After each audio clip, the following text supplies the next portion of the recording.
बिस्मिल्लाहिर्रहमानिर्रहीम। अस्सलाम वालेकुम दोस्तों, उम्मीद करता हूँ मैं आप सब लोग खैरियत से होंगे। आज की इस वीडियो में एक टॉपिक पे बात होगी, मेरी ज़िंदगी में डिप्रेशन क्यों आया।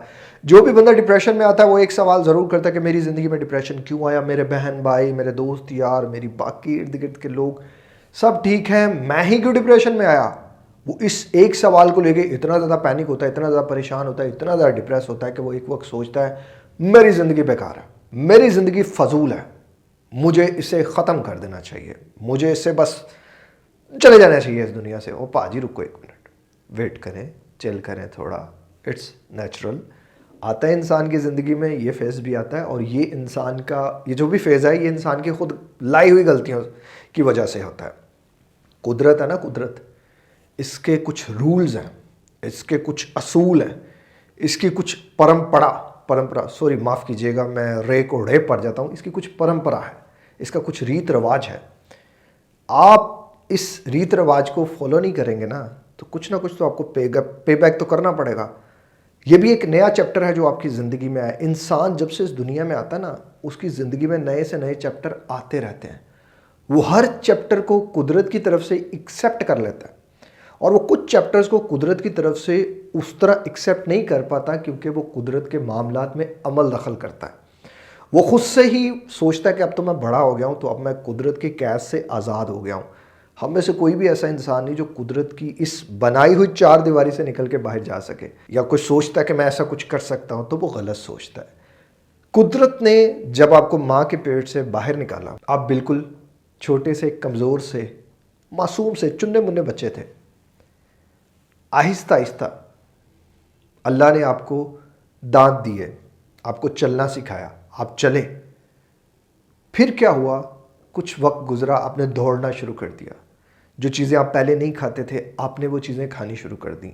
एक वक्त आया, कुदरत ने आपसे दूध के दांत आपसे ले लिए, बदले में आपको परमानेंट तीत दे दिए, परमानेंट दांत दे दिए, स्ट्रॉन्ग दांत दे दिए। अब आप कुछ भी खा सकते थे, जो पहले नहीं खा सकते थे अब वो आप सारा कुछ खा सकते थे। वक्त और आया जब आपके जिस्म में ताकत आई, आप में जवानी आई, आप जवान हुए। जब आप जवान हुए, आपने सोचा कि यार अब तक मेरी लाइफ का कंट्रोल मेरे माँ बाप के हाथ में था। वो कहते थे सो जाओ तो मैं सो जाता था, वो कहते थे उठ जाओ तो मैं उठ जाता था, वो कहते थे खाना खा लो तो मैं खाना खा लेता था। अब मैं मर्जी से ज़िंदगी गुजारूंगा। अब जब आपने अपनी मर्जी कर ली है और आपने अपनी ज़िंदगी तबाह कर दी है, आल्धोगे आपने भी 40% की है। जब ये इंसान कहता है ना कि मैं क्यों इसमें आया, और जब इंसान पूरी तरह टूट जाता है और बर्दाश्त उसकी ख़त्म हो जाती है, वो तब भी अपनी एनर्जी का सिर्फ 40% तब तक उसने लगाया होता है। 60% एनर्जी तभी भी उसके पास होती है, 60% होप तभी भी उसके पास होती है, पर वो उसको देख नहीं रहा होता, पर वो उसी दर्द को, तकलीफ़ को देख रहा होता है जो जिसमें वो अभी होता है। लाइफ के इतने बचपन से लेके अभी तक इतने नए चैप्टर्स आए, आपने तब क्यों नहीं कुदरत से एतराज़ किया? तब तो आप कुदरत की हर दी गई चीज़ पे खुद को बड़ा बड़ा करते रहे। तब क्यों नहीं आपने कुदरत से एतराज़ किया कि मुझे दांत क्यों दिए, मुझे तो वही दूध वाले दांत चाहिए थे, मुझे दांत क्यों दिए, अगर दांत दिए तो दूध वाले दांत क्यों तोड़े, मुझे जवान क्यों किया? तब तो आपको जवान होने की जल्दी थी। तो समझे इस बात को, कुदरत ने आपको हर एक नया चैप्टर दिया। आपने कुदरत को क्या दिया? आपने सोचा कि अब मैं रात को दिन कर दूंगा और दिन को रात कर दूंगा, अपनी मर्जी से खाऊंगा, अपनी मर्जी से सोऊंगा, बहुत हो गया कंट्रोल मेरा इस दुनिया के हाथों में, अब मैं अपनी मर्जी से ज़िंदगी जीऊंगा। अब जब आपने अपनी मर्जी से ज़िंदगी जी, आपने अपनी गाड़ी अपनी मर्जी से चलाई, आपको चलानी नहीं आती थी। जो ड्राइविंग, जो उस गाड़ी का मालिक था, जिस तरह उसने बताया कि इस तरह चलानी है, आपने उस तरह नहीं चलाई, तो फिर वो खड्डे में गिर गई है। अभी भी गाड़ी आपके पास है, यहाँ से भी आप निकल के ज़िंदगी में आगे जा सकते हो। कुछ भी इंसान कर सकता है। अभी जो आप इतनी ज़्यादा दुख दर्द तकलीफ़ में हो ना, यकीन करो कुछ भी नहीं अभी बिगड़ा। यहाँ से भी आप निकल सकते हो। आप ये सवाल करने की बजाय कि मैं इन सब में क्यों आया, मेरा कोई रिश्तेदार नहीं आया, वो नहीं आया, मेरा तो ये नहीं आया, इतनी एनर्जी इस पे लगाने की बजाय ना खुद पे काम कर लो और समझ लो कि मुझसे कुदरत क्या चाहती है, मैं कैसे कुदरत की फिर से अताअत कर सकता हूँ, मैं कैसे कुदरत को फिर से फॉलो कर सकता हूँ, मैं कैसे हर उस चीज़ को फॉलो कर सकता हूँ जो चीज़ मेरे लिए अच्छी है, जो मेरे लिए फ़ायदेमंद है। माँ बच्चे को समझाती है, ना कर बेटे हाथ जल जाएंगे। बेटा जब हाथ जला लेता है तो रोता है कि उसके दुख को देख के माँ भी आपदीदा हो जाती है। तो ये ना सोचें कि जो हमारी बनाई हुई कुदरत है ये हमें दुख दर्द तकलीफ़ दे के खुश होती है। ये दुख दर्द तकलीफ़ जो भी हमें आज मिल रहा है ना, ये हमारे फ़ायदे के लिए है। ये लाइफ का वो नया चैप्टर है जो हमें कुदरत सिखाना चाहती है, जो हमें कुदरत पढ़ाना चाहती है कि बेटे इस तरफ सिर्फ खाई है, इस तरफ सिर्फ नुकसान है। तो तुम इस नुकसान में जाओगे तो अपनी ज़िंदगी को बर्बाद कर दोगे, अपने आप का बहुत बड़ा नुकसान कर दोगे। ये वो चीज़ थी जो मैंने वक्त के साथ सीखी। मैंने भी कुदरत से टकराया, मैंने भी जो कर सकता था किया, दिन को रात और रात को दिन करने की कोशिश की। अपने आप को जितना मैं बुरा कर सकता था ज़िंदगी में मैंने किया। But end of the day I realise, मैं वक़्त पे समझ गया। मैं जब वक़्त पे समझ गया तो मैं वापस आ गया। अभी भी आप अगर इन सब चीज़ों में हो तो अभी भी वक्त है। अब सोचो कुदरत क्या चाहती है। कुदरत चाहती है कि तुम अपने बनाने वाले की बंदगी करो, उसकी अताअत करो, उसकी नमाज़ पढ़ो, कुरान पढ़ो, उसे कसरत से याद करो, अल्लाह और नबी का जिक्र करो। अपने सोने और उठने के पैटर्न जो अल्लाह ने बताए हैं उसके अकॉर्डिंग रहो। रात आराम के लिए, दिन काम के लिए। वक्त पे खाना है, वक्त पे सोना है। हमें काम के लिए पैदा किया गया, बैठने के लिए नहीं पैदा किया गया कि हम खा खा के बैठ बैठ के ड्रम बन जाए। ऐसा कुछ नहीं है लाइफ में, ऐसा कुछ नहीं होने वाला। अमीर से अमीर बंदा भी काम के लिए पैदा किया गया, वो भी काम करेगा। आल दो कि अगर वो नहीं काम करेगा तो उसकी भी ये फैक्ट्री नहीं चलेगी, ये फैक्ट्री बंद हो जाएगी। ये बंद तो बंदा बंद।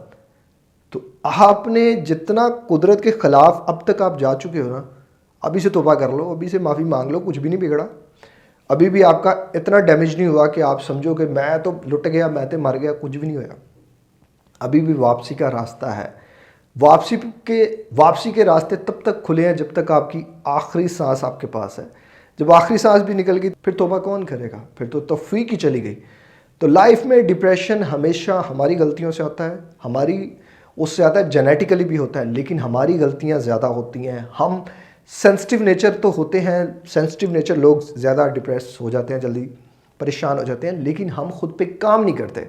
हम दुनिया में हर इंसान पे काम कर लेते हैं, हम अच्छी से अच्छी एजुकेशन ले लेते हैं, लेकिन अच्छे से अच्छा माइंड प्रोग्राम नहीं करते। कभी भी हम अपने लिए नॉलेज नहीं लेंगे कि यार मेरे लिए क्या अच्छा है। हमने जो भी डिग्रीज़ ली वो सिर्फ डिग्रीज़ हमें मतलब आउटर वर्ड्स के लिए थी। इनर वर्ड्स के लिए हमें क्या चाहिए वो हमने कभी भी नहीं सोचा।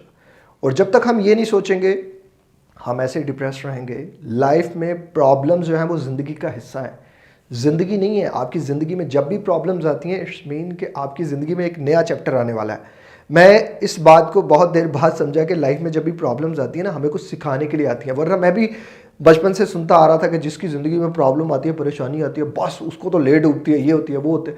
ऐसा नहीं होता भाई, ये ज़िंदगी का हिस्सा है, ये फेस है।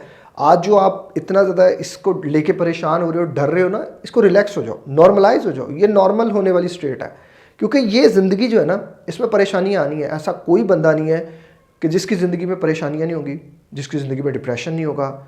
इवन इस वक्त का जो प्राइम मिनिस्टर है वो पता नहीं आपसे और मुझसे कितना ज़्यादा डिप्रेस होगा।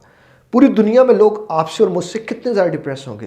तो जो लोग भी ये सवाल सोचते हैं ज़िंदगी में कि मैं क्यों आया, तो उनका जवाब यही है कि आप अपने आप को कुदरत के ख़िलाफ़ लेकर चले गए। कुदरत ने भी थोड़ा सा आपको धक्का मारा कि पुत्र होश कर, ये गलत रास्ता है, इस तरफ ना निकल।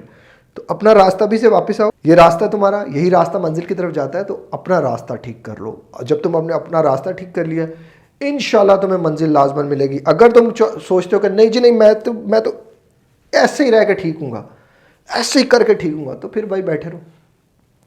इस हाल में 10 साल रहो, 20 साल रहो, 30 साल रहो, किसी को कोई कंसर्न नहीं, किसी का कोई नुकसान नहीं। भाई नुकसान सिर्फ तुम्हारा है। अगर तुम इसी हाल में रहोगे तो तुम किसी से शिकवा गिला भी ना करो, क्योंकि तुम खुद को बदलने की कोशिश नहीं कर रहे। जब तक तुम खुद को बदलने की कोशिश नहीं करोगे, मैं तो नहीं भाई तुम्हें बदल सकता ना, कोई दुनिया को कोई और बंदा तो नहीं बदल सकता। मैं तो सिर्फ तुम्हें एक रास्ता दिखा सकता हूँ कि यार ये रास्ता है, इस रास्ते पे मैं चला, मैं कामयाब हुआ, हज़ारों लोग चले, वो कामयाब हुए, तुम भी चलो। अगर तुम ये सोचते हो कि मैं उठूँ भी ना, मैं चलूँ भी ना और मैं कामयाब हो जाऊँ, तो फिर तुम गलत सोचते हो। फिर मेरा नहीं ख्याल कि तुम कामयाब हो सकते हो, क्योंकि इंसान किसी से कुछ भी ज़ोर ज़बरदस्ती नहीं करवा सकता। कोई आपके मुंह में नवाला आपके मुंह खोले बगैर नहीं डाल सकता, वो जितना मर्जी ज़ोर लगा ले। आप जब तक मुंह नहीं खोलेंगे ना, कोई आपके मुंह में नवाला नहीं डाल सकता। पहली बात तो ये कि कोई आपके लिए रोटी नहीं बनाएगा। अगर कोई रोटी बना देगा तो ये भी उसकी बहुत बड़ी गनीमत है, और अगर उसने बना के आपके मुंह में भी डाल दी ना, तो जब तक आप मुंह नहीं खोलेंगे ना, आप नहीं चाहेंगे, वो आपको खाना नहीं खिला सकता।